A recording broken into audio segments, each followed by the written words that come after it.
Turning the engine 1L25.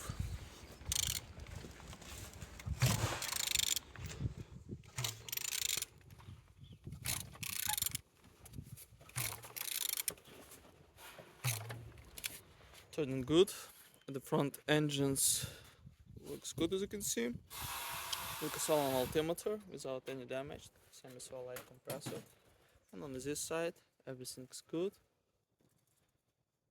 Gearbox look nice.